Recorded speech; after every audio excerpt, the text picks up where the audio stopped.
PAN India ಮಟ್ಟದಲ್ಲಿ ಸಿನಿಮಾಗಳು ಬರ್ತಿದೆ. OTTಯಲ್ಲಿ ಜನ ಜಾಸ್ತಿ ಸಿನಿಮಾ ನೋಡೋದಕ್ಕೆ ಇಷ್ಟಪಡ್ತಿದ್ದಾರೆ. ಥಿಯೇಟ್ರಿಗೆ, ಚಿತ್ರಮಂದಿರಕ್ಕೆ ಜನಗಳು ಬರ್ತಾ ಇಲ್ಲ ಅನ್ನೋದು ಒಂದು ಅಪವಾದ ಇದ್ದೇ ಇದೆ. ಇದ್ರ ಬಗ್ಗೆ ಏನು ಹೇಳ್ತೀರಾ ಸರ್? ನೀವು ನೋಡಿದ ಹಾಗೆ, ನೀವು ಕೇಳಿದ ಹಾಗೆ. ಚಿತ್ರಮಂದಿರಗಳಿಗೆ ಯಾಕೆ ಬರ್ತಿಲ್ಲ ಅಂದರೆ ಸಿಂಪಲ್ ಕ್ವಶನ್, ನೀವೇ ಆನ್ಸರ್ ಮಾಡ್ಬೋದು ಇದಕ್ಕೆ. ಎಲ್ಲ ಬೆಳೆದಿದೆ, ತಂತ್ರಜ್ಞಾನ ಬೆಳೆದಿದೆ, ಎಲ್ಲವೂ ಬೆಳೆದಿದೆ. ಆದರೆ ಏನು ಬೆಳಿಬೇಕೋ ಅದು ಬೆಳೆದಿಲ್ಲ. ನಮ್ಮತನ ಇದೆ ನಮ್ಮಲ್ಲಿ, ಕನ್ನಡದ ಸೊಗಡಿನ ಸಂಪತ್ತಿದೆ ಇಲ್ಲಿ. ನಾವು ಅದನ್ನು ಬಿಟ್ಟು ಸಿನಿಮಾ ಮಾಡ್ತಾಯಿದ್ದೀವಿ. ಅದು ಹೇಗೆ ಬರ್ತಾರೆ ಅಲ್ವಾ? ವೆಜಿಟೇರಿಯನ್ ಹೋಟೆಲ್ ಅಂದಾಗ ಅಲ್ಲಿಗೆ ಬರೋರು ಏನು ಒಳ್ಳೆ ಕೇಸರಿ ಬಾತ್ ಸಿಗುತ್ತೆ, ಒಳ್ಳೆ ಉಪ್ಪಿಟ್ಟು ಸಿಗುತ್ತೆ, ಇದೆಲ್ಲ ಅಂದ್ಕೊಂಡು ಒಳಗಡೆ ಬರ್ತಾರೆ. ಅದೇನೂ ಇಲ್ಲ, ಒಳಗಡೆ ಮೊಳೆ, ಸ್ಕೂರು, ಈ ಸುತ್ತಿಗೆ ಎಲ್ಲ ಇಟ್ಟಿದ್ರೆ ತಿಂಡಿ ಎಲ್ಲಿ ಸಿಗುತ್ತೆ? ಪ್ರತಿ ಭಾಷೆಯಲ್ಲೂ, ಭಾರತೀಯ ಚಿತ್ರರಂಗದಲ್ಲಿ ಪ್ರತಿ ಭಾಷೆಯಲ್ಲೂ ಆಯಾ ಭಾಷೆಯ ಸೊಗಡು ಜೀವಂತವಾಗಿದೆ. ಯಾರು ನಮ್ಮತನವನ್ನು ಮರೆತು ಸಿನಿಮಾ ಮಾಡಿದರೆ ಆ ಇಂಡಸ್ಟ್ರಿ ಎಲ್ಲ ಮುಚ್ಚೋಗಿದೆ. ಕರ್ನಾಟಕದಲ್ಲಿ ಇನ್ನೂ ಆ ಸ್ಥಿತಿಗೆ ನಾವು ಬಂದಿಲ್ಲ, ತಲುಪಿಲ್ಲ. ಹೀಗೆ ಮುಂದುವರೆದ್ರೆ ಮುಂದೊಂದು ದಿನ ಆ ದಿನ ನಮಗೆ ಕಾದಿದೆ. ನಾವು ನಮ್ಮತನವನ್ನು ಮರೆತು ಸಿನಿಮಾ ಮಾಡಬಾರ್ದು, ನಮ್ಮತನವನ್ನು ಇಟ್ಕೊಂಡು ಸಿನಿಮಾ ಮಾಡಬೇಕು. ಹಾಗೆ ಮಾಡಿರೋದ್ರಿಂದ ಕಾಂತಾರ ಇಟ್ಟಾಯಿತು. ಅದ್ರಲ್ಲಿ ನಮ್ಮತನ ಇದೆ. ಅದು ಪ್ಯಾನ್ ಇಂಡಿಯಾ ಸಿನಿಮಾ ಅಲ್ಲ, ಸಿನಿಮಾ ಪ್ಯಾನ್ ಇಂಡಿಯಾ ಆಯಿತು. ಹಾಗಾಗಿ ಅರ್ಥ ಮಾಡ್ಕೊಳ್ಬೇಕು, ನಮ್ಮ ನಿರ್ದೇಶಕರು, ನಮ್ಮ ನಿರ್ಮಾಪಕರು, ನಮ್ಮ ಕಥೆಗಾರರು ನಮ್ಮ ಸೊಗಡಿನ ಕಥೆಗಳು, ನಮ್ಮ ಮಣ್ಣಿನ ಕಥೆಗಳು ಮಾಡಿಕೊಂಡು ನಮ್ಮತನವನ್ನು ಇಟ್ಕೊಂಡು ಸಿನಿಮಾ ಮಾಡಬೇಕು. ಎಸ್ ಸರ್, ಇತ್ತೀಚೆಗೆ ನೀವು ಬಹಳ ಇಷ್ಟಪಟ್ಟಂಥ ಕನ್ನಡ ಸಿನಿಮಾ ಯಾವುದು? ಯಾವ ಯುವ ನಿರ್ದೇಶಕನ ಕೆಲಸ ನಿಮ್ಗೆ ಇಷ್ಟ ಆಯಿತು ಕನ್ನಡದಲ್ಲಿ? ನನಗೆ ಕಾಂತಾರ ಇಷ್ಟ ಆಯಿತು, ತುಂಬ ಇಷ್ಟ ಆಯಿತು. ಯಾಕೆಂದರೆ ಅವರು ಆ ವಸ್ತುನ ಹೇಳಿದ ರೀತಿ ತುಂಬ ಇಷ್ಟ ಆಯಿತು. ಆಮೇಲೆ ನಮ್ಮ ಕಾಟೇರ ಇಷ್ಟ ಆಯಿತು. ಆ ಡೈರೆಕ್ಟ್ರು ಆ ವಸ್ತುನ ತಗೊಂಡು ಅದನ್ನು ಹೇಳಿದ ರೀತಿ ತುಂಬ ಇಷ್ಟ ಆಯಿತು. ವಸ್ತು ಏನು ಹೊಸದಲ್ಲ, ಅದು ವಸ್ತು ಹೊಸದಲ್ಲ, ಬೇರೆ ಚಿತ್ರಗಳಲ್ಲಿ ಬಂದಿರಬಹುದು ಅದು. ಆದರೆ ಅವ್ರು ಹೇಳಿದ ಶೈಲಿ ತುಂಬ ಚೆನ್ನಾಗಾಯಿತು. ಅಲ್ಲಿ ನಿರ್ದೇಶಕ ಜಾಣ್ತನ ಮೆರೀತಾನೆ. ಹಾಗಾಗಿ ಯಾವ ನಿರ್ದೇಶಕ ಮಣ್ಣಿನ ಸಂಬಂಧದ ಜೊತೆಯಲ್ಲಿ, ಸೊಗಡಿನ ಜೊತೆಯಲ್ಲಿ ಸಿನಿಮಾ ಮಾಡ್ತಾನೆ, ಅವನು ಭಾಳ ಕಾಲ ಪ್ರೇಕ್ಷಕರ ಮನಸ್ಸಲ್ಲಿ ಉಳ್ಕೋತಾನೆ. ನೀವು ಬೇಕಾದ್ರೆ ನೋಡಿ, ಸಿದ್ಧಲಿಂಗಯ್ಯನವರು, ದೊರೆ ಭಗವಾನ್ ಅವರು, ಭಾರ್ಗವರವರು, KV ಜಯರಾಮ್ ಅವರು, ಪುಟ್ಟಣ್ಣ ಕಣಗಾಲ್ ಅವರು, ಇವರೆಲ್ಲ ಕೂಡ ಯಾಕೆ ನೂರಾರು ನಿರ್ದೇಶಕರುಗಳು ಮಧ್ಯದಲ್ಲಿ ಇವರು ಪ್ರತ್ಯೇಕವಾಗಿ ಕಾಣ್ತಾರೆ ಅಂದರೆ ನಮ್ಮತನವನ್ನು ಇಟ್ಕೊಂಡು ಸಿನಿಮಾ ಮಾಡಿದವರು. ಸರ್ ನಮಸ್ತೆ, ಹೇಗಿದ್ದೀರಾ? ನಮಸ್ಕಾರ, ಹೇಳಿ, ಹೇಗಿದ್ದೀನಿ? ಚೆನ್ನಾಗಿದ್ದೀರಾ ನೀವು? ಥ್ಯಾಂಕ್ ಯು, ಅದೇ ಬೇಕಾಗಿರೋದು. ಸರ್, 5D ಸಿನಿಮಾ ಮೂಲಕ ನೀವು ಕಮ್ಬ್ಯಾಕ್ ಮಾಡ್ತಿದ್ದೀರಾ. ಸೊ ಎಲ್ರಿಗೂ ನಾವು ಕಲಾ ಸಾಮ್ರಾಟ್ ಡಾಕ್ಟರ್ ಎಸ್ ಕಮ್ಬ್ಯಾಕ್ ಅಂದರೆ ಏನು? ಎಲ್ಲೋಗಿದ್ದೀನಿ ನಾನು ಹಂಗಾರೆ? ಅಂದರೆ ತುಂಬ ಗ್ಯಾಪ್ ಆಯ್ತಲ್ಲ, ಹೌದು, ಹಂಗಾಗಿ. ಹಾಂ, ಇವಾಗ 2 ವರ್ಷಕ್ಕೆ ಒಂದೊಂದು ಸಿನಿಮಾ ಬರ್ತಿದೆ, ಅವ್ರನ್ನೆಲ್ಲ ನೀವು ಕಮ್ಬ್ಯಾಕ್ ಅಂತೀರಾ? ಅವ್ರಿಗೂ ನೆಕ್ಸ್ಟ್ ಹಂಗೆ ಹೇಳಬೇಕು ಸರ್, ಈಗ ಕಮ್ಬ್ಯಾಕ್ ಮಾಡ್ತಿದ್ದೀರಾ ಅಂತಾನೆ, ಯಾಕಂದರೆ 3 ವರ್ಷಕ್ಕೆ. ಓಕೆ ಸರ್, 5D ಸಿನಿಮಾ ಅಲ್ಲಿ ನಾವು ಟೈಟಲ್ ಅಲ್ಲಿ ಈಗ ಕಲಾ ಸಾಮ್ರಾಟ್ ಡಾಕ್ಟರ್ ಎಸ್ ನಾರಾಯಣ್ ಅಂತ ಹೆಸರು ನೋಡ್ತಿದ್ದಂಗೆ ಥ್ರಿಲ್ ಆಗ್ಬಿಡ್ತಾರೆ ಕನ್ನಡ ಸಿನಿ ಪ್ರೇಕ್ಷಕರು. ಯಾಕಂದ್ರೆ ಎಸ್ ನಾರಾಯಣ್ ಸರ್ ಡೈರೆಕ್ಟ್ ಮಾಡ್ತಿದ್ದಾರೆ ಅಂದ್ರೆ ಏನೋ ಒಂದು ಸ್ಪೆಷಾಲಿಟಿ ಇರುತ್ತೆ ಚಿತ್ರದಲ್ಲಿ ಅಂತ. ಈ 5D ಅನ್ನೋದು, 5D ಕ್ಯಾಮ್ರಾ ಕೇಳಿದೀವಿ, ಇದು 5 ಡೈಮೆನ್ಷನ್ಸಾ, 5 ಡಿರೆಕ್ಷನ್ಸಾ, ಏನದು ಅಂತ? ನೀವೇನು ಬೇಕಾದ್ರೂ ಅನ್ಕೋಬೋದು, ಬಟ್ ನೀವೇನು ಅನ್ಕೋತಿರಲಿಲ್ಲ, ಅದ್ರಲ್ಲಿ ಯಾವುದೋ ಒಂದು ಇರುತ್ತೆ. ಆ ಸಿನಿಮಾ ನೋಡಿದ್ಮೇಲೆ ಗೊತ್ತಾಗುತ್ತೆ. ಓಕೆ, ಸಿನಿಮಾ ನೋಡ್ಬೇಕು ನೀವು. ಖಂಡಿತ ನೋಡ್ತೀವಿ ಸರ್. ಸೊ ಒಂದು ಕ್ರೈಮ್ ಥ್ರಿಲ್ಲರ್ ಅಂತ ಅಂತೂ ಅನ್ನಿಸ್ತಿದೆ ಸರ್ ಸಿನಿಮಾ. ಯಾಕಂದ್ರೆ ಅಲ್ಲಿ 5D ನೀವು ಟೈಟಲ್ ಮೇಲೆನೆ ಒಂದು ರಕ್ತ ಸಿಕ್ತ ಕೈನ ಪ್ರಿಂಟ್ ಮಾಡಿಬಿಟ್ಟಿದ್ದೀರಾ. ಪೋಸ್ಟರಲ್ಲಿ ಆದಿತ್ಯ ಅವರು ಕೂಡ ಕತ್ತಿ ಇಟ್ಕೊಂಡು ಬರುವಂಥದ್ದು, ಫೈಟ್ಸು, ಆ್ಯಕ್ಷನ್ನು, ಆಮೇಲೆ ಆ ಮಾಸ್ಕ್ ಡಿಸೈನ್ ಮಾಡಿರುವಂಥದ್ದೆಲ್ಲ ನೋಡಿದ್ರೆ ಒಂದು ಕ್ರೈಮ್ ಜಾನ್ರ ಅಂತ ಅನಿಸುತ್ತೆ. ಏನೆಲ್ಲ ಸಸ್ಪೆನ್ಸ್ಗಳಿರುತ್ತೆ ಸರ್ ಈ ಸಿನಿಮಾದಲ್ಲಿ? ನಿಮ್ಗೆ ಆರಂಭದಿಂದನೇ ಸಸ್ಪೆನ್ಸ್ ಶುರು ಆಗುತ್ತೆ. ಪ್ರತಿ ರೀಲಲ್ಲೂ ಯಾಕೆ ಅಂದ್ಕೊಂಡು ಬರ್ತಾ ಇರ್ತೀವಿ ನಾವು, ಬಟ್ ಇಂಟರ್ವಲ್ ಮೇಲೆ ಒಂದೊಂದೇ ನಾವು ರಿವೀಲ್ ಮಾಡ್ಕೊಂಡು ಬರ್ತೀವಿ. ಬಟ್ ಕೊನೆಯಲ್ಲಿ ಒಂದು ಗಾಬರಿ ಆಗುವಂಥ ವಿಷಯ ಬರುತ್ತೆ. ಅಯ್ಯೋ, ಈ ಥರದ್ದು ನಡೀತಾ ಇದೆಯಾ ಸಮಾಜದಲ್ಲಿ, ಈ ಥರದ್ದೆಲ್ಲ ಇದೆಯಾ, ನಾವೇನು ಮಾಡ್ತಾಯಿದ್ದೀವಿ, ನಾವು ಯಾಕೆ ಆ ಕಡೆ ತಿರುಗಿ ನೋಡಲಿಲ್ಲ, ನಮ್ಮ ಸುತ್ತಾನೇ ಇದೆಯಲ್ಲ ಅಂತ ಅನಿಸುತ್ತೆ. ಅದೇನದು? ಅದೇ ಈ ಡ್ರಗ್ ಮಾಫಿಯಾ ಥರ ಒಂದು ಬ್ಲಡ್ ಮಾಫಿಯಾ. ರಕ್ತದಾನ ಇವತ್ತು ಕರ್ನಾಟಕದಲ್ಲಿ ಬಹಳಷ್ಟು ಕಡೆ ರಕ್ತದಾನ ಶಿಬಿರಗಳು ನಡೆಯುತ್ತೆ. ಫಾರ್ ಎಕ್ಸಾಂಪಲ್, ನಾವು ದೊಡ್ಡ ದೊಡ್ಡ ಲೆಜೆಂಡ್ರಿ ಹೆಸರುಗಳಲ್ಲಿ ರಕ್ತದಾನ ಶಿಬಿರವನ್ನು ನಾವು ಮಾಡ್ತೀವಿ. ಏನಾಗುತ್ತೆ, ಒಬ್ಬರು ಲೆಜೆಂಡ್ರಿ ಹೆಸರನ್ನು ಮಾಡುವಾಗ ಅವರ ಅಭಿಮಾನಿಗಳು ಅವರ ಆದರ್ಶಗಳನ್ನು ಫಾಲೋ ಮಾಡೋಂಥವ್ರು ಕೆಲಸ ಕಾರ್ಯ ಬಿಟ್ಟು ಬಂದು ಒಂದು ಬಾಟಲ್ ರಕ್ತವನ್ನು ಕೊಡ್ತಾರೆ. ಆ ರೀತಿ ಕೊಡುವಂಥ ರಕ್ತ ಬಳಕೆ ಆಗ್ತಿರೋದು ಯಾರಿಗೆ? ಅದು ದುರ್ಬಳಕೆ ಆಗ್ತಾ ಇದೆಯಾ, ಸದ್ಬಳಕೆ ಆಗ್ತಾ ಇದೆಯಾ ಅನ್ನೋದನ್ನು ಇನ್ ಡೀಟೇಲ್ಡಾಗಿ ನಾನು ಈ ಸಿನಿಮಾಲಿ ಹೇಳ್ತಾ ಇದ್ದೀನಿ. ಅದರಿಂದ ಆಗ್ತಿರೋ ದುಷ್ಪರಿಣಾಮ ಏನು, ನಾವೆಲ್ಲಿ ಮೋಸ ಹೋಗ್ತಾ ಇದ್ದೀವಿ, ನಾವೇನು ತಪ್ಪು ಮಾಡ್ತಾ ಇದ್ದೀವಿ, ಅದನ್ನು ನಾನು ಈ ಸಿನಿಮಾಲಿ ಹೇಳ್ತಾ ಇದ್ದೀನಿ. ಸರ್, ಇದು ನೈಜ ಘಟನೆಯನ್ನು ಆಧರಿಸಿದ ಕಥೆ ಏನಾದರೂ ಇದೆಯಾ ಅಥವಾ ಹೇಗೆ ಅಂತ? ಏನಿಲ್ಲ, ನಡೀತಾ ಇರೋ ಕತೆ ಕಡೆ ನೈಜನೇ ಅದು. ನಡೀತಾ ಇದೆ, ನೀವೆಲ್ಲ ಆ ಕಡೆ ತಿರುಗ್ತಾ ಇಲ್ಲ, ಈ ಕಡೆ ತಿರ್ಕೊಂಡು ನಿಂತಿದ್ದೀರಾ. ಎಲ್ಲಿ ಡ್ರಗ್ ಮಾಫಿಯಾ ಇದೆ, ಅವ್ರನ್ನ ಅಲ್ಲಿ ಅವ್ರನ್ನ ಹಿಡಿಬೇಕು, ಇದು ಹಿಡಿಬೇಕು, ಇದು ಸೈಲೆಂಟಾಗಿದೆ. ಇದು ತುಂಬ ಸೈಲೆಂಟಾಗಿ ತುಂಬ ಬಲಿಷ್ಠವಾಗಿ ಬೆಳೆದು ಹೋಗಿದೆ. ಇದು 1987-88 ಇದರ ಬಗ್ಗೆ ಒಂದು ಆರ್ಟಿಕಲ್ ಬಂದಿರುತ್ತೆ. ಆವತ್ತು ಇದನ್ನು ಯಾರೂ ಗಂಭೀರವಾಗಿ ತಗೊಳ್ಳೋದೇ ಇಲ್ಲ. ಯಾವಾಗ ಅದನ್ನು ಗಂಭೀರವಾಗಿ ತಗೊಳ್ಳೋದಿಲ್ಲ, ಆ ಸ್ಕ್ಯಾಮ್ ಮಾಡೋಂಥ ಜನಕ್ಕೆ ತುಂಬ ಈಸಿ ಆಗೋಯ್ತು ಆ ದಂಧೆ ಮಾಡೋದಕ್ಕೆ. ಇದೊಂದು ದಂಧೆ ಆಗಿ ಬೆಳೀತಾ ಇದೆ.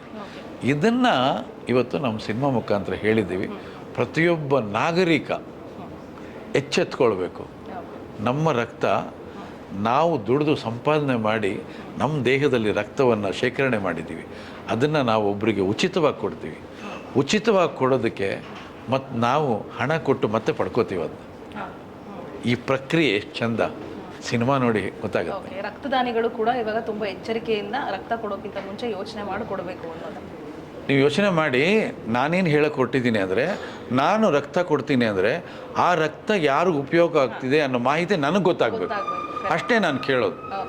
ನನಗೆ ಬೇಕಾಗಿರೋ ಸಿಂಪಲ್ ಆನ್ಸರ್, ಅಷ್ಟು ಕ್ಲಾರಿಟಿ ನನಗೆ ಅಷ್ಟೇ ಬೇಕಾಗಿರೋದು. ಹೌದು. ಓಕೆ ಸರ್, ಈಗ ಆದಿತ್ಯ ಅವರ ಪಾತ್ರ ಅದಿತಿ ಪ್ರಭುದೇವ ಅವರು ಕೂಡ ಇದ್ದಾರೆ ಈ ಸಿನಿಮಾದಲ್ಲಿ. ಇನ್ನೊಂದು ಸರ್ಪ್ರೈಸಿಂಗ್ ಎಲಿಮೆಂಟ್ ಅಂದರೆ ನೀವು ಒಂದು ಪೊಲೀಸ್ ಪಾತ್ರದಲ್ಲಿ ಕಾಣಿಸ್ಕೊಂಡಿರುವಂಥದ್ದು ಟ್ರೇಲರ್ ನೋಡಿದ್ರೆ. ಸೊ ನೀವು ಯಾವಾಗಲೂ ಜನರನ್ನ ಹೆಚ್ಚು ನಗಿಸ್ತಾ ಇದ್ದೀರಿ ನಿಮ್ಮ ಸಿನಿಮಾಗಳಲ್ಲಿ, ಬಟ್ ಇದರಲ್ಲಿ ಕಾಪ್, ಒಂಥರ ಟಫ್ ಕಾಪ್ ಕ್ಯಾರೆಕ್ಟರ್ ಮಾಡಿದ್ದೀರಾ. ಸೊ ಆ ಪಾತ್ರದ ಬಗ್ಗೆ ಹೇಳಿ. ಅದು ನಾನು ಮಾಡಬೇಕು ಅಂತ ಬರೆದಿದ್ದಲ್ಲ. ಅದು 2 ದಿನ ಶೂಟಿಂಗ್, 2 ದಿನ ಮೊದಲುವರೆಗೂ ಬೇರೆ ಯಾರಿಗೋ ಆ ಪಾತ್ರ ಆಗಿತ್ತು. ಅದು ಅವ್ರಿಗೆ ಕಾಸ್ಟ್ಯೂಮ್ ಎಲ್ಲ ಕೂಡ ರೆಡಿ ಮಾಡಿದ್ವಿ.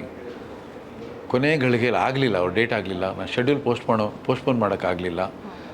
ಹಾಗಾಗಿ ಅನಿವಾರ್ಯವಾಗಿ ನಾನು ಬಣ್ಣ ಹಚ್ಚಬೇಕಾಗಿ ಬಂತು. ಆದರೆ ನನಗೆ ಭಯ ಇತ್ತು, ಯಾಕೆಂದರೆ ನಾನು ಇಷ್ಟು ಗಂಭೀರವಾದ ಪಾತ್ರನ ಇದುವರೆಗೂ ಮಾಡಿರಲಿಲ್ಲ. ಹೇಗಿರುತ್ತೋ ಏನೋ ಅನ್ನೋ ಭಯ ಇತ್ತು ನನಗೆ. ನಾನು ಇಡೀ ತೆರೆ ಮೇಲೆ ಬಂದಾಗ ಎಲ್ಲ ನಗಿಸ್ತಾ ಇದ್ದೆ ನಾನು. ಬಟ್ ಇದು ಉಲ್ಟಾ, ನಾನು ತೆರೆ ಮೇಲೆ ಬಂದಾಗ ನಗು ಬರಲ್ಲ, ಆದರೆ ಒಂದು ಭಯ ಸ್ಟಾರ್ಟ್ ಆಗುತ್ತೆ. ಭಯ ಅಂದರೆ ಏನು ಮಾಡಿಬಿಡ್ತಾನೋ, ಇವನು ಮಾಡಿಬಿಡ್ತಾನೋ ಅನ್ನೋ ಭಯ ಸ್ಟಾರ್ಟ್ ಆಗುತ್ತೆ. ಅದು ಈ ಪಾತ್ರದ ಹೈಲೈಟ್ ಅದು. ಬಟ್ ನನಗೆ ತಿಳಿದ ಮಟ್ಟಿಗೆ ನಾನು ಅಚ್ಚುಕಟ್ಟಾಗಿ ಮಾಡಿದ್ದೀನಿ. ಪ್ರೇಕ್ಷಕ ಪ್ರಭುಗಳು ಕೊನೆಗೆ ಅದಕ್ಕೆ ಯಾವ ಥರ ತೀರ್ಮಾನ ಕೊಡ್ತಾರೆ ನೋಡಬೇಕು. ಓಕೆ ಸರ್, ಇನ್ನು ಇದು ನಿಮ್ಮ 50ನೇ ಸಿನಿಮಾ, ಅದು ಒಂದು ಕಡೆ ಸ್ಪೆಷಾಲಿಟಿ. ಆದಿತ್ಯ ಅವ್ರದ್ದು 25ನೇ ಸಿನಿಮಾ. ಸೊ ನೀವು ಅಣ್ಣವ್ರ ಕೊನೆ ಸಿನಿಮಾ ಕೂಡ ಈ ಡ್ರಗ್ ಮಾಫಿಯಾ ಬಗ್ಗೆ ನೀವು ಮಾಡಿರೋ ಶಬ್ದವೇದಿ ಸಿನಿಮಾ ನಿಮ್ಮ ನಿರ್ದೇಶನದಲ್ಲಿ ಬಂದಿದ್ದು. ಸೊ ಇದು ಬ್ಲಡ್ ಮಾಫಿಯಾ ಅಂತ ಹೇಳ್ತಾ ಇದ್ದೀರಾ. ಸೊ ಈ ಡ್ರಗ್ ಮಾಫಿಯಾ ಮತ್ತು ಈ ಬ್ಲಡ್ ಮಾಫಿಯಾ ಕತೆ ಯಾವ ರೀತಿ ವಿಭಿನ್ನವಾಗಿದೆ ಅಂತ? ಡ್ರಗ್ ಮಾಫಿಯಾ ನಿಮಗೆ ಗೊತ್ತಿದೆ, ಸಮಾಜದ ಸ್ವಾಸ್ಥ್ಯವನ್ನು ಹಾಳು ಮಾಡುತ್ತೆ. ಒಬ್ಬ ವ್ಯಕ್ತಿ ತುಂಬ ಚೆನ್ನಾಗಿದ್ದಾನೆ ಅಂತ ಅಂದ್ಕೊಂಡಿರ್ತೀವಿ, ಏನೇ ಅಷ್ಟು ಸುಂದರವಾಗಿದ್ದಾನೆ ಅಂತ. ನಮ್ಗೆ ಗೊತ್ತಿಲ್ಲ ಅವನು ಡ್ರಗ್ ಅಡಿಕ್ಟ್ ಆಗಿರ್ತಾನೆ, ನಮ್ಗೆ ಗೊತ್ತೇ ಇರಲ್ಲ. ಅಡಿಕ್ಟ್ ಆಗಿ ಅದರಿಂದ ಏನೇನು ದುಷ್ಪರಿಣಾಮಗಳಾಗುತ್ತೆ ಅನ್ನೋದನ್ನು ನಾನು ಆ ಸಿನಿಮಾದಲ್ಲಿ ಹೇಳಿದ್ದೀನಿ. ಇದು ಆ ಥರ ಅಲ್ಲ, ಇದು ಈ ತಿಗಣೆ ಏನು ಮಾಡುತ್ತೆ, ರಕ್ತ ಹೀರುತ್ತೆ. ಜಿಗಣೆನೂ ರಕ್ತ ಹೀರುತ್ತೆ. ತಿಗಣೆಗೂ ಜಿಗಣೆಗೂ ಅಕ್ಷರ ಒಂದೇ, ಆದರೆ ಇದು ಹೀರಿದ ರಕ್ತ ಗೊತ್ತಾಗಲ್ಲ, ಅದು ಹೀರಿದ ರಕ್ತ ಗೊತ್ತಾಗುತ್ತೆ. ಎಷ್ಟು ರಕ್ತ ಹೀರುತ್ತೆ, ಅದು ಹೀರಿ ಹೋದ ನಂತರ ಕೂಡ ನಮ್ಮ ದೇಹದಲ್ಲಿ ರಕ್ತ ಹರಿತಾ ಇರುತ್ತೆ. ಇದು ಜಿಗಣೆ ಜಾತಿ. ಇವರು ಕೋಟೆಗಟ್ಟಲೆ ದುಡ್ಡು ಮಾಡ್ತಿರ್ತಾರೆ. ಇವರುಗಳ ವಿರುದ್ಧ ಈ ಸಿನಿಮಾ.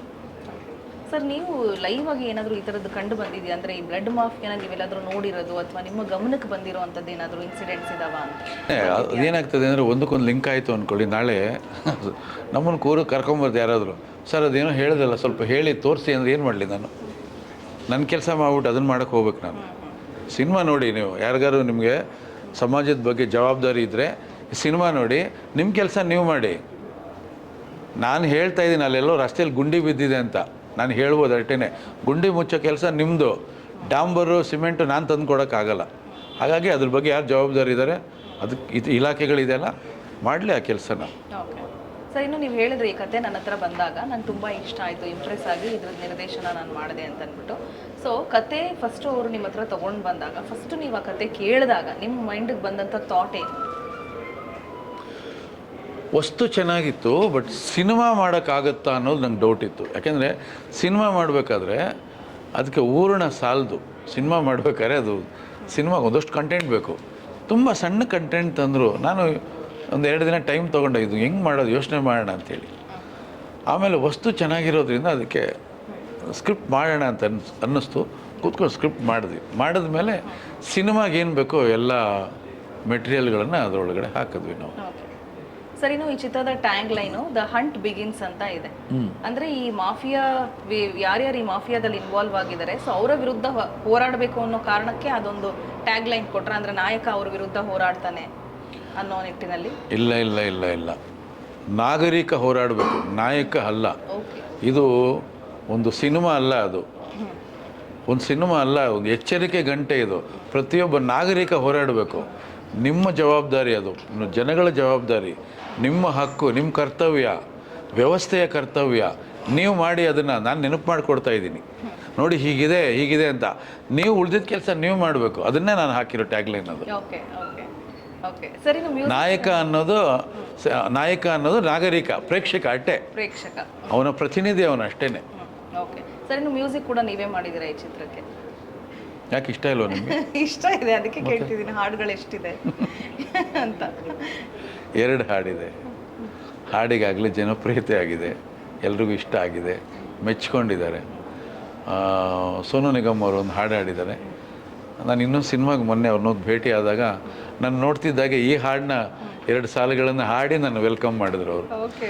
ಅಂದರೆ ಅದಾದ ನಂತರ ಅವರು 100 ಹಾಡು ಹಾಡಿರ್ತಾರೆ, ಬೇರೆ ಬೇರೆ ಭಾಷೆಗಳಲ್ಲಿ ಹಾಡಿರ್ತಾರೆ. 1-2 ವರ್ಷದ ನಂತರ ನಾನು ನೋಡುವಾಗ ಆ ಹಾಡಿನ ಸಾಲು ಹಾಡಿ ನನ್ನ ವೆಲ್ಕಮ್ ಮಾಡ್ತಾರೆ ಅಂದರೆ ಆ ಹಾಡು ಅವ್ರಿಗೆ ಎಷ್ಟು ಮನಸ್ಸನ್ನು ಗೆದ್ದಿರಬೇಕು. ಹಾಗಾಗಿ ಖುಷಿ ಆಯಿತು ನನಗೆ. Okay sir, one out of the box question ಏನಂದರೆ, ಈಗ ನಿಮಗೆ ಸಾಕಷ್ಟು ಎಕ್ಸ್ಪೀರಿಯನ್ಸ್ ಇದೆ, ನಿರ್ದೇಶನದಲ್ಲಿ 50 ಸಿನಿಮಾಗಳನ್ನ ಮಾಡಿದ್ದೀರಾ. ಆಗ ಸಿನಿಮಾ ಮೇಕಿಂಗಿಗೂ ಈಗ ಸಿನಿಮಾ ಮೇಕಿಂಗಿಗೂ ಸಾಕಷ್ಟು ಡಿಫ್ರೆನ್ಸ್ ಆಗಿದೆ. ಸೊ ಈಗ ಟೆಕ್ನಾಲಜಿ ತುಂಬ ದೊಡ್ಡದಾಗಿದೆ, ಪ್ಯಾನ್ ಇಂಡಿಯಾ ಮಟ್ಟದಲ್ಲಿ ಸಿನಿಮಾಗಳು ಬರ್ತಿದೆ, OTTಯಲ್ಲಿ ಜನ ಜಾಸ್ತಿ ಸಿನಿಮಾ ನೋಡೋದಕ್ಕೆ ಇಷ್ಟಪಡ್ತಿದ್ದಾರೆ, ಥಿಯೇಟ್ರಿಗೆ ಚಿತ್ರಮಂದಿರಕ್ಕೆ ಜನಗಳು ಬರ್ತಾ ಇಲ್ಲ ಅನ್ನೋದು ಒಂದು ಅಪವಾದ ಇದ್ದೇ ಇದೆ. ಇದ್ರ ಬಗ್ಗೆ ಏನು ಹೇಳ್ತೀರಾ ಸರ್, ನೀವು ನೋಡಿದ ಹಾಗೆ, ನೀವು ಕೇಳಿದ ಹಾಗೆ? ಚಿತ್ರಮಂದಿರಗಳಿಗೆ ಯಾಕೆ ಬರ್ತಿಲ್ಲ ಅಂದರೆ ಸಿಂಪಲ್ ಕ್ವಶನ್, ನೀವೇ ಆನ್ಸರ್ ಮಾಡ್ಬೋದು ಇದಕ್ಕೆ. ಎಲ್ಲ ಬೆಳೆದಿದೆ, ತಂತ್ರಜ್ಞಾನ ಬೆಳೆದಿದೆ, ಎಲ್ಲವೂ ಬೆಳೆದಿದೆ, ಆದರೆ ಏನು ಬೆಳಿಬೇಕೋ ಅದು ಬೆಳೆದಿಲ್ಲ. ನಮ್ಮತನ ಇದೆ ನಮ್ಮಲ್ಲಿ, ಕನ್ನಡದ ಸೊಗಡಿನ ಸಂಪತ್ತಿದೆ ಇಲ್ಲಿ. ನಾವು ಅದನ್ನು ಬಿಟ್ಟು ಸಿನಿಮಾ ಮಾಡ್ತಾಯಿದ್ದೀವಿ. ಅದು ಹೇಗೆ ಬರ್ತಾರೆ ಅಲ್ವಾ? ವೆಜಿಟೇರಿಯನ್ ಹೋಟೆಲ್ ಅಂದಾಗ ಅಲ್ಲಿಗೆ ಬರೋರು ಏನು ಒಳ್ಳೆ ಕೇಸರಿಬಾತ್ ಸಿಗುತ್ತೆ, ಒಳ್ಳೆ ಉಪ್ಪಿಟ್ಟು ಸಿಗುತ್ತೆ, ಇದೆಲ್ಲ ಅಂದ್ಕೊಂಡು ಒಳಗಡೆ ಬರ್ತಾರೆ. ಅದೇನೂ ಇಲ್ಲ, ಒಳಗಡೆ ಮೊಳೆ, ಸ್ಕ್ರೂ, ಈ ಸುತ್ತಿಗೆ ಎಲ್ಲ ಇಟ್ಟಿದ್ರೆ ತಿಂಡಿ ಎಲ್ಲಿ ಸಿಗುತ್ತೆ? ಪ್ರತಿ ಭಾಷೆಯಲ್ಲೂ, ಭಾರತೀಯ ಚಿತ್ರರಂಗದಲ್ಲಿ ಪ್ರತಿ ಭಾಷೆಯಲ್ಲೂ ಆಯಾ ಭಾಷೆಯ ಸೊಗಡು ಜೀವಂತವಾಗಿದೆ. ಯಾರು ನಮ್ಮತನವನ್ನು ಮರೆತು ಸಿನಿಮಾ ಮಾಡಿದ್ದಾರೆ, ಆ ಇಂಡಸ್ಟ್ರಿ ಎಲ್ಲ ಮುಚ್ಚೋಗಿದೆ. ಕರ್ನಾಟಕದಲ್ಲಿ ಇನ್ನೂ ಆ ಸ್ಥಿತಿಗೆ ನಾವು ಬಂದಿಲ್ಲ, ತಲುಪಿಲ್ಲ. ಹೀಗೆ ಮುಂದುವರೆದ್ರೆ ಮುಂದೊಂದು ದಿನ ಆ ದಿನ ನಮಗೆ ಕಾದಿದೆ. ನಾವು ನಮ್ಮತನವನ್ನು ಮರೆತು ಸಿನಿಮಾ ಮಾಡಬಾರ್ದು, ನಮ್ಮತನವನ್ನು ಇಟ್ಕೊಂಡು ಸಿನಿಮಾ ಮಾಡಬೇಕು. ಹಾಗೆ ಮಾಡಿರೋದ್ರಿಂದ ಕಾಂತಾರ ಇಟ್ಟಾಯಿತು. ಅದ್ರಲ್ಲಿ ನಮ್ಮತನ ಇದೆ. ಅದು ಪ್ಯಾನ್ ಇಂಡಿಯಾ ಸಿನಿಮಾ ಅಲ್ಲ, ಸಿನಿಮಾ ಪ್ಯಾನ್ ಇಂಡಿಯಾ ಆಯಿತು. ಹಾಗಾಗಿ ಅರ್ಥ ಮಾಡ್ಕೊಳ್ಬೇಕು, ನಮ್ಮ ನಿರ್ದೇಶಕರು, ನಮ್ಮ ನಿರ್ಮಾಪಕರು, ನಮ್ಮ ಕಥೆಗಾರರು ನಮ್ಮ ಸೊಗಡಿನ ಕಥೆಗಳು, ನಮ್ಮ ಮಣ್ಣಿನ ಕಥೆಗಳು ಮಾಡಿಕೊಂಡು ನಮ್ಮತನವನ್ನು ಇಟ್ಕೊಂಡು ಸಿನಿಮಾ ಮಾಡಬೇಕು. ಎಸ್ ಸರ್, ಇತ್ತೀಚೆಗೆ ನೀವು ಬಹಳ ಇಷ್ಟಪಟ್ಟಂಥ ಕನ್ನಡ ಸಿನಿಮಾ ಯಾವುದು? ಯಾವ ನಿರ್ದೇಶಕ, ಯುವ ನಿರ್ದೇಶಕನ ಕೆಲಸ ನಿಮ್ಗೆ ಇಷ್ಟ ಆಯಿತು ಕನ್ನಡದಲ್ಲಿ? ನನಗೆ ಕಾಂತಾರ ಇಷ್ಟ ಆಯಿತು, ತುಂಬ ಇಷ್ಟ ಆಯಿತು. ಯಾಕೆಂದರೆ ಅವರು ಆ ವಸ್ತುನ ಹೇಳಿದ ರೀತಿ ತುಂಬ ಇಷ್ಟ ಆಯಿತು. ಆಮೇಲೆ ನಮ್ಮ ಕಾಟೇರ ಇಷ್ಟ ಆಯಿತು. ಆ ಡೈರೆಕ್ಟ್ರು ಆ ವಸ್ತುನ ತೊಗೊಂಡು ಅದನ್ನು ಹೇಳಿದ ರೀತಿ ತುಂಬ ಇಷ್ಟ ಆಯಿತು. ವಸ್ತು ಏನು ಹೊಸದಲ್ಲ, ಅದು ಹೊಸ್ದಲ್ಲ, ಬೇರೆ ಚಿತ್ರಗಳಲ್ಲಿ ಬಂದಿರಬಹುದು ಅದು, ಆದರೆ ಅವ್ರು ಹೇಳಿದ ಶೈಲಿ ತುಂಬ ಚೆನ್ನಾಗಾಯಿತು. ಅಲ್ಲಿ ನಿರ್ದೇಶಕ ಜಾಣ್ತನ ಮೆರಿತಾನೆ. ಹಾಗಾಗಿ ಯಾವ ನಿರ್ದೇಶಕ ಮಣ್ಣಿನ ಸಂಬಂಧದ ಜೊತೆಯಲ್ಲಿ, ಸೊಗಡಿನ ಜೊತೆಯಲ್ಲಿ ಸಿನಿಮಾ ಮಾಡ್ತಾನೆ, ಅವನು ಭಾಳ ಕಾಲ ಪ್ರೇಕ್ಷಕರ ಮನಸ್ಸಲ್ಲಿ ಉಳ್ಕೋತಾನೆ. ನೀವು ಬೇಕಾದ್ರೆ ನೋಡಿ, ಸಿದ್ಧಲಿಂಗಯ್ಯನವರು, ದೊರೆ ಭಗವಾನ್ ಅವರು, ಭಾರ್ಗವರವರು, ಕೆ ವಿ ಜಯರಾಮ್ ಅವರು, ಪುಟ್ಟಣ್ಣ ಕಣಗಾಲ್ ಅವರು, ಇವರೆಲ್ಲ ಕೂಡ ಯಾಕೆ ನೂರಾರು ನಿರ್ದೇಶಕರುಗಳು ಮಧ್ಯದಲ್ಲಿ ಇವರು ಪ್ರತ್ಯೇಕವಾಗಿ ಕಾಣ್ತಾರೆ ಅಂದರೆ ನಮ್ಮತನವನ್ನು ಇಟ್ಕೊಂಡು ಸಿನಿಮಾ ಮಾಡಿದವರು. ಇವೆಲ್ಲ ನಮ್ಮ ಕಣ್ಣೆದುರಿಗಿರೋ ದೊಡ್ಡ ಉದಾಹರಣೆಗಳು. ನಿಮ್ಮ ಹೆಸರು ಬಿಟ್ಬಿಟ್ರಿ ಸರ್, ನೀವು ಕೂಡ ಅದರಲ್ಲೊಬ್ರು.